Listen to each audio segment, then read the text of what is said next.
नमस्कार, मेरे चैनल में आपका स्वागत है।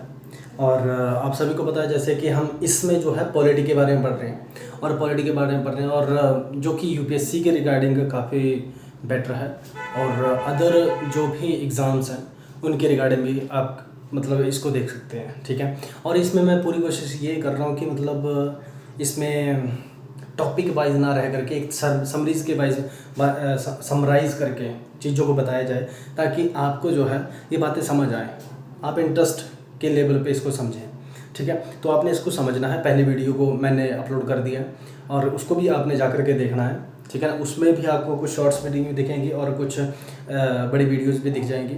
तो वो एक free hand right on white board की तरह मैं लिखूँगा, मतलब ये एक तरह की समरी रहेगी।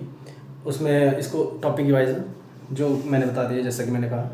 तो आइए, और पहले जो मैंने बताया था जैसे कि 4 पिलर्स ऑफ पॉलिटी की इंट्रोडक्शन थी। और आज हम उन 4 पिलर्स हैं जैसे कि एक था पार्लियामेंट, एक था सुप्रीम कोर्ट, एक थी प्रेसिडेंट और एक था मीडिया, ठीक है। तो उनमें कोई एक पकड़ लेंगे, जैसे सुप्रीम कोर्ट, हाई कोर्ट वगैरह सेट्रा उसको पकड़ लेंगे, ठीक है। उसके बारे में हम आज आगे पढ़ेंगे, ठीक है। और आपने उसको ग्रैब करना है, ठीक है।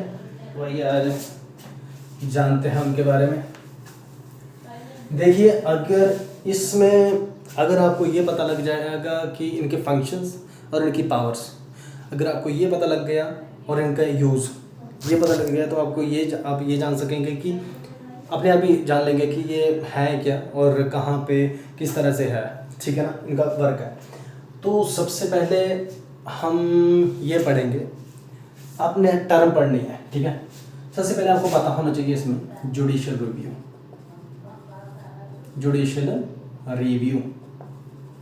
What is judicial review? देखिए, कभी भी अगर कोई कानून पार्लियामेंट या फिर कोई मतलब बिल लेके आती है, ठीक है, वो बाद में जाकर के एक्ट तो बाद में बनता है, बिल लेके आती है तो जब वो लोकसभा या फिर राज्यसभा में पास हो जाता है तो सबसे पहले वो चेक होने के लिए जाता है, रीचेकिंग के लिए जाता है। वो चेक होने के लिए कहाँ भेजा जाता है और ये ऐसा क्यों किया जाता है ये भी पता होना चाहिए आपको। ऐसा इसलिए बिकॉज जो सुप्रीम कोर्ट है, he is the guardian of the constitution, ठीक है ना। गार्डियन ऑफ द कॉन्स्टिट्यूशन मतलब एक रखवाला है।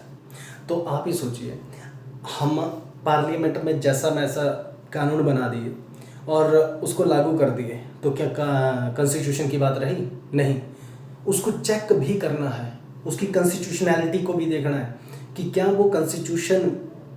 हमारा कॉन्स्टिट्यूशन उसको बनाने की आज्ञा देता है या नहीं देता है, ठीक है ना। तो उसके लिए यही तो मैंने कहा था कि हमारे पॉलिटी के 4 पिलर हैं, ठीक है ना। एक ने पास करा तो दूसरा चेक जरूर करेगा, ठीक है ना। और यही पॉलिटी, यही राज व्यवस्था है और इसी से राज चलता है, ठीक है ना।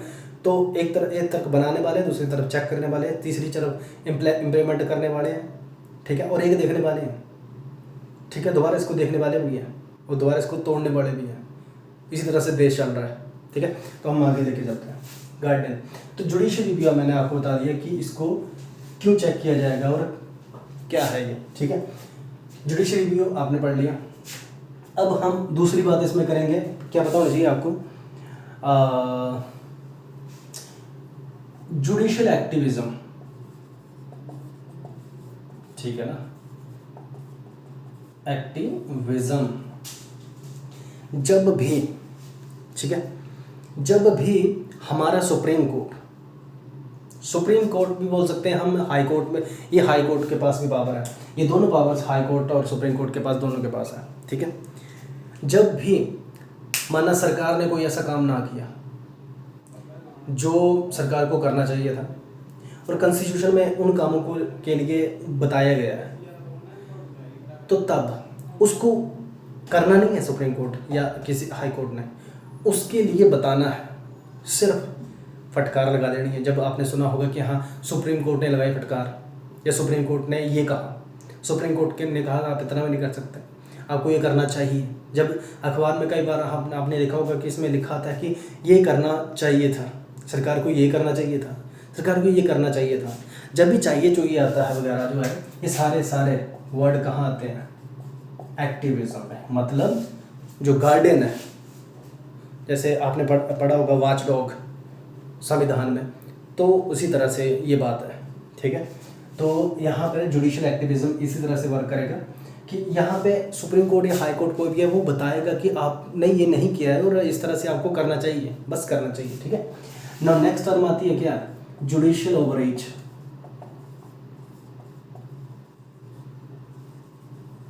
ठीक है, जुडिशियल ओवररीच।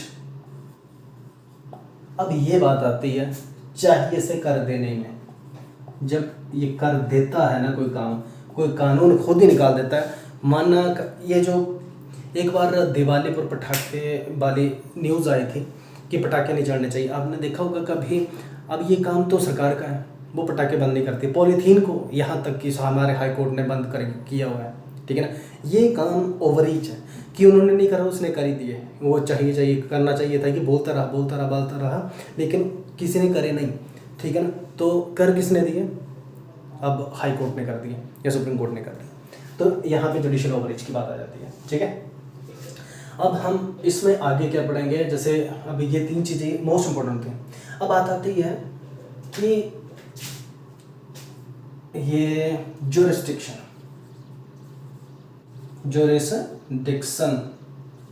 ये पता होना चाहिए आपको। What is jurisdiction?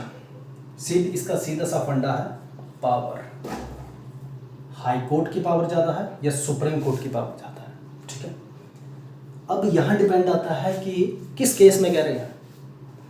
अगर बात हो रही है कि जुडिशियल रिव्यू के बारे में, तो हमेशा याद रखना हाई कोर्ट का जुडिशियल रिव्यू जो है, रुकना जरा, नहीं जुडिशियल रिव्यू नहीं, यहाँ पे बात आ रही है रिट्स की, ठीक है ना। ज्यूरिसडिक्शन में कभी बात आती है रिट्स की, ये रिट्स, इसमें आती है रिट्स कि संदेश या फिर कमांड भेजने की पावर किस में सबसे ज़्यादा है। भेजने की पावर नहीं, कितने दायरे में भेजने की पावर किसके पास जा रहा है। तो याद रखना हाई कोर्ट के पास ज़्यादा है। हाई कोर्ट चाहे जितने भी काम हों, उन सारे कामों में जो है, चाहे किसी को बंदी बना के रखा हुआ है या फिर कोई काम नहीं कर रहा ढंग से, या फिर किसी भी काम में, वहाँ पे वो रिट भेज सकता है, ठीक है ना। इवन फंडामेंटल राइट में भेज सकता है, कहीं भी सरकार को भेज सकता है किसी भी काम में। उसके पास ज़्यादा है ये पावर की, मतलब सभी को आदेश देने की, ठीक है, दायरा ज़्यादा है। जबकि हाई कोर्ट के पास, सुप्रीम कोर्ट के पास ये कम है दायरा, ठीक है ना। वो जो है ज़्यादा वहाँ भेजेगा जहाँ के ये ऐसी चीज़ें चल रही हैं, या फिर वहाँ भेजेगा जहाँ पे डायरेक्ट फंडामेंटल राइट वायलेट हो रहा है। सिर्फ ये 2 कंडीशंस आपने याद रखनी है, ठीक है।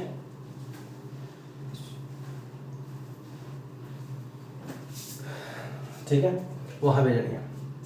नाउ हम आते हैं कहाँ पर, अब बात आते हैं कि रिट्स पर। ये चीज़ें पता लगी आपको, इनका आपने स्क्रीनशॉट लेना है वीडियो को पीछे करके, ठीक है। चीज़ें आपको समझ में आनी चाहिए बस, तो आप मेन चीज़ पढ़ जाएंगे कि क्या बात हो रही है। अब बात आती है, एक चीज़ पढ़नी है आपने,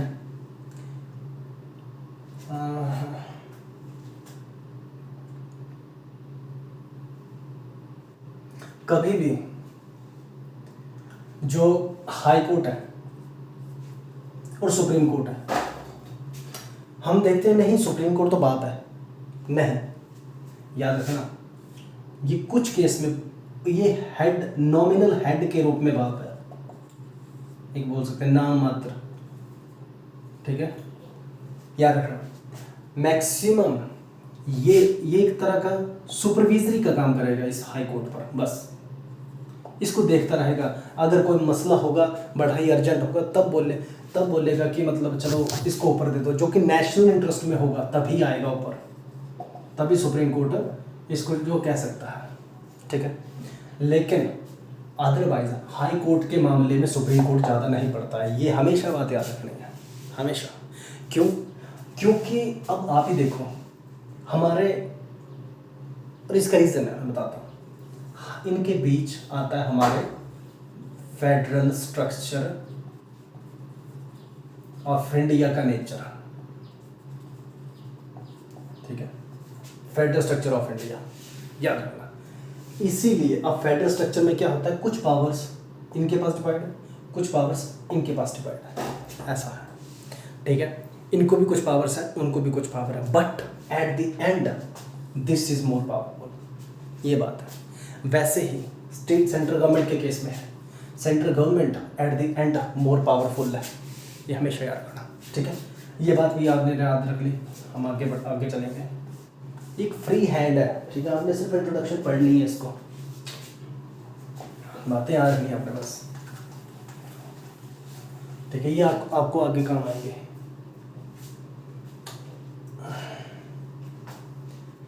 जो हमारे हाई कोर्ट के नीचे है सेशन कोर्ट, ठीक है, सेशन कोर्ट, उनके नीचे है फिर तालुका, ठीक है। ये जितने भी होते हैं ना, इनको स्टेट गवर्नमेंट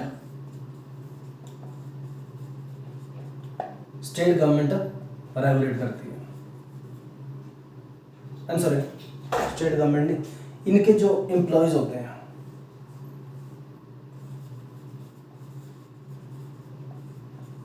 स्टेट गवर्नमेंट रखती है इनको, जबकि high court and supreme court के जितने भी ये रहेंगे उनको कौन रखेगी, सेंट्रल गवर्नमेंट जजेस, ठीक है, और विद कोलाजियम सिस्टम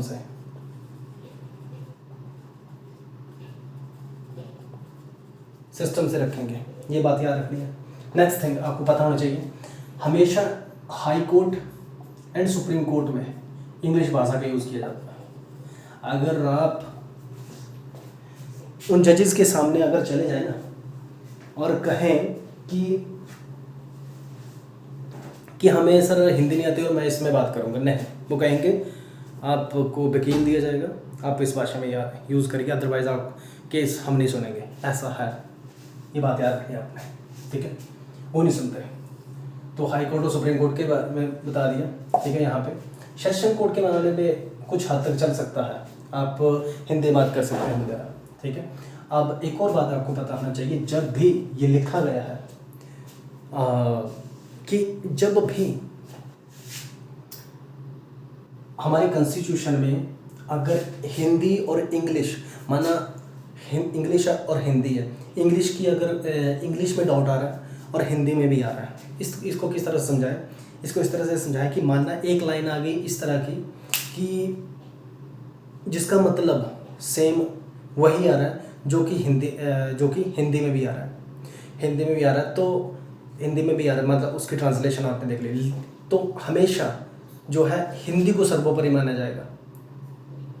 इसको आप अभी भी नहीं समझ आएगा आपको, इसको मैं ऐसे समझाता हूँ। माना अगर कोई वर्ड ऐसा वर्ड है जिसका हिंदी में मतलब जो है कुछ और निकल रहा है, हाँ मैं पहले गलत बोल गया था, हिंदी मतलब कुछ और निकल रहा है और इंग्लिश में कुछ और निकल रहा है, ठीक है ना, तो हमेशा हिंदी वाला मतलब समझ रखा जाएगा, इंपॉर्टेंट याद रखना। और उसी को सुप्रीम कोर्ट के जज उसी हिंदी वर्ड को तवज्जो देंगे, ना कि इंग्लिश के वर्ड को। और ये कहाँ की बात है, इन कॉन्स्टिट्यूशन की बात है, ये भी बात याद रखनी है आपने।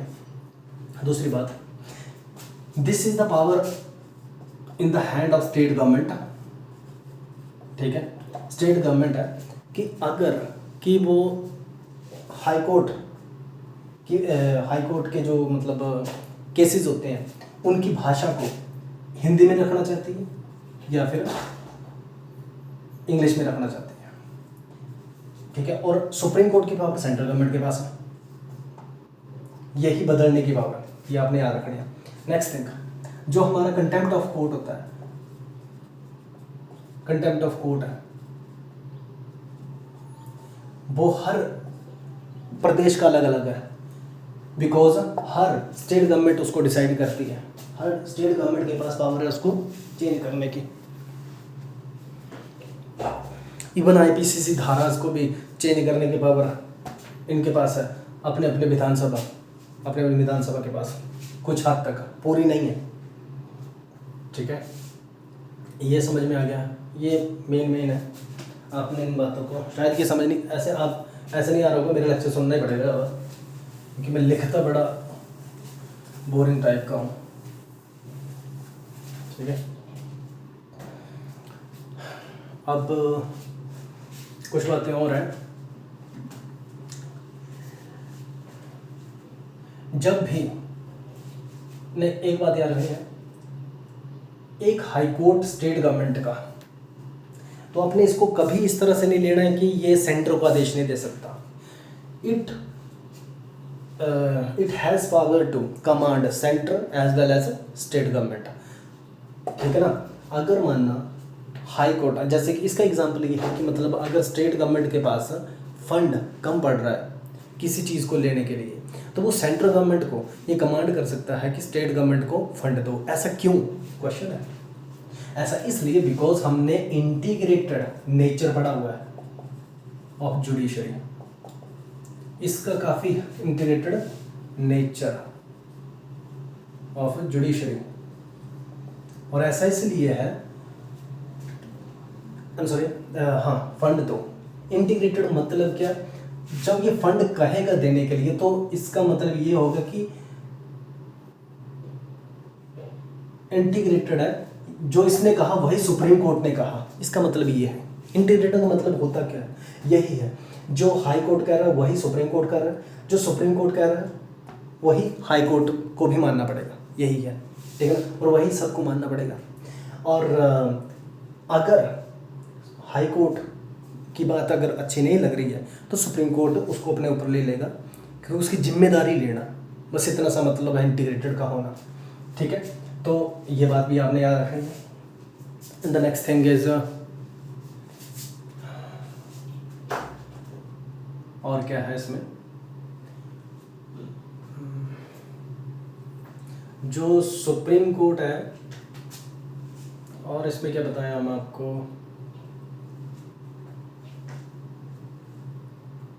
हाँ, जो हमारा कोलाजियम है, कोलाजियम से ही जजेस को चुना जाता है। जो अब मुद्दा ये है कि मेन जजेस कौन है, मेन जजेस हैं हाई कोर्ट के जजेस एंड सुप्रीम कोर्ट जजेस, ये दो जजेस। ठीक है, अब इन दोनों में सबसे इंपॉर्टेंट कौन है, सुप्रीम कोर्ट के जजेस, जो 31 और मोर है, जो अपने इनको कंफर्म कर लेना आपने कितने अभी। ठीक है, 31, ठीक है, ऐसे मोर है, पता नहीं शायद और भर दी होंगी, मुझे नहीं पता, मैं अभी इतना अपडेटेड नहीं हूँ, लेकिन जितने भी होंगे। देखिए, देश है, एक देश कहाँ से सबसे ज़्यादा चल रहा है, ऑब्वियसली सुप्रीम कोर्ट से। ठीक है ना, क्योंकि at the end power it has. तो इसको चुनने के लिए सबसे ज़्यादा, ये मतलब यही महत्वपूर्ण है सबसे ज़्यादा, तो यहाँ का जज जो होता है, उसको, उसकी अपॉइंटमेंट जब की जाती है, तो उसके लिए पीएम होता है, ओपोजिशन होता है, ओके, और होम मिनिस्टर होता है हमारा मैक्सिमम, और बाकी अदर्स मिनिस्टर, लीगल, जो हमारा लीगल मिनिस्टर होता है, ये सामने रहते हैं। ठीक है, यहाँ के जजेस के लिए। ठीक है, और ये है advice of the central government, मतलब एडवाइस ऑफ सेंट्रल गवर्नमेंट के साथ इनको चुना जा रहा है। ठीक है, जजेस को, आई एम सॉरी, मैं गलत बोल गया, यहाँ एडवाइस नहीं है, ये है परमानेंट पावर, मतलब चुनेंगे यही। ठीक है ना, permanent power of the central government this and advice of the collegium. पर ये भी अब परमानेंट, यहाँ पे इसको ये पढ़ेंगे, permanent on the advice of permanent, on the advice of permanent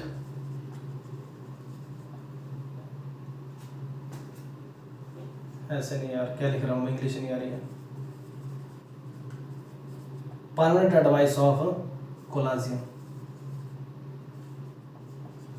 ठीक है ना, परमानेंट एडवाइस रहेगी ये। उसके बाद परमानेंट जो पावर है किसके पास है, सेंट्रल गवर्नमेंट के पास, तब जा करके ये जज चुने जाते हैं 31 के 31, ठीक है। उसके बाद आती है स्टेट हाई कोर्ट के जजेस के चुनने की बात। तो हाई कोर्ट का जज जो चुना जाता है, जब वो चुना जाता है CGI और वहाँ की state CM and plus governor, ये आपको पता ही होगा। बट इसको भी जब रिकमेंड करेंगे तो ऑब्वियसली CGI तो हेड रहता है कोलाजियम का ही, इसको भी जो परमानेंट एडवाइस ऑफ कोलाजियम है वही चुन करके देती है, ठीक है, कि मतलब ये जजेस होने चाहिए, ठीक है, और इतने जजेस होने चाहिए।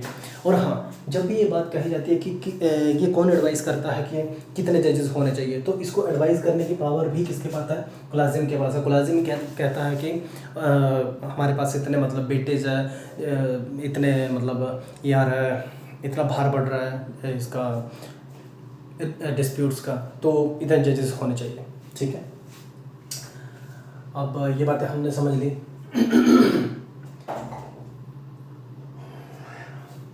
अब एक और मोटी मोटी बातें पढ़ेंगे हम इसमें, ज़्यादा नहीं।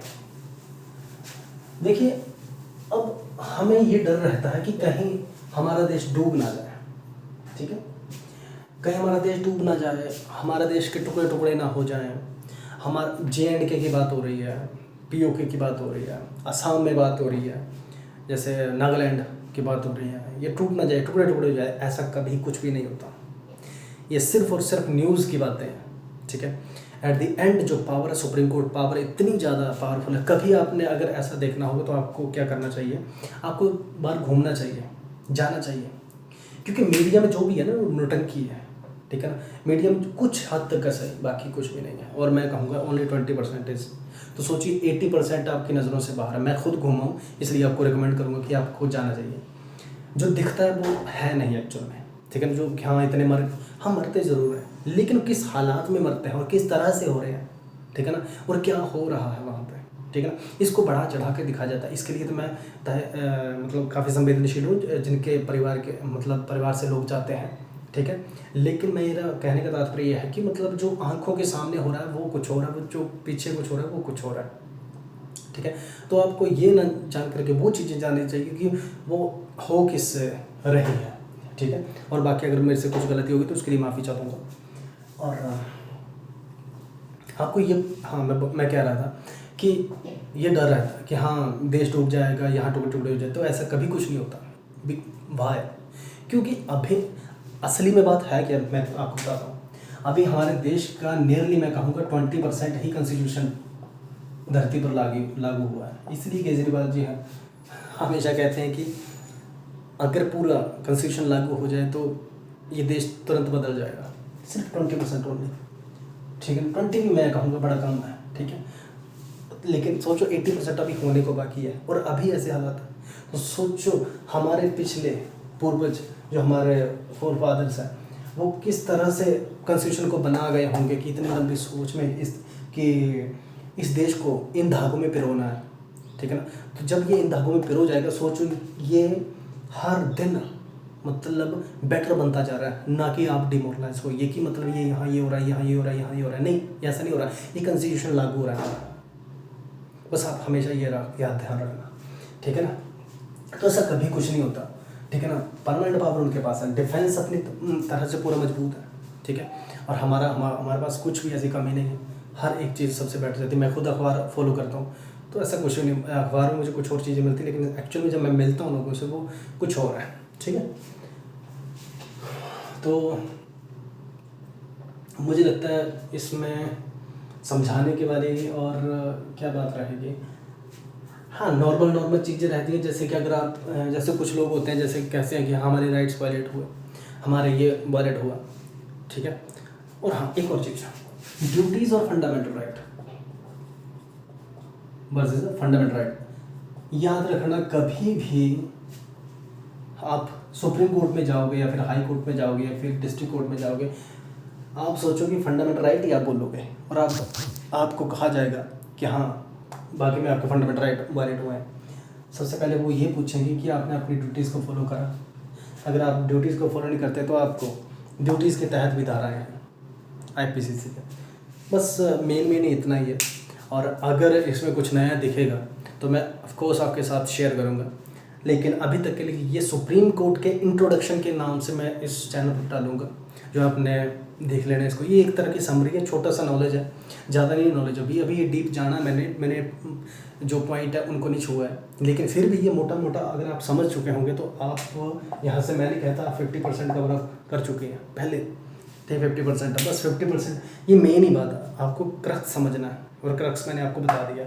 ये चीज़ें ऐसी हैं, ठीक है ना, और इसी तरह से चलती हैं। अगर आपको हाई कोर्ट, सेशन कोर्ट वगैरह ये भी जानने हो गया था तो वो भी आपको बता दिए।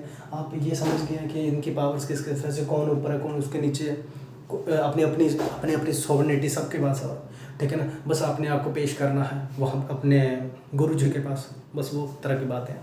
तो आई होप आपको ये सब कुछ अच्छा लगा होगा और मेरे चैनल को सब्सक्राइब करें और लाइक ज़रूर करें, ठीक है। सो धन्यवाद।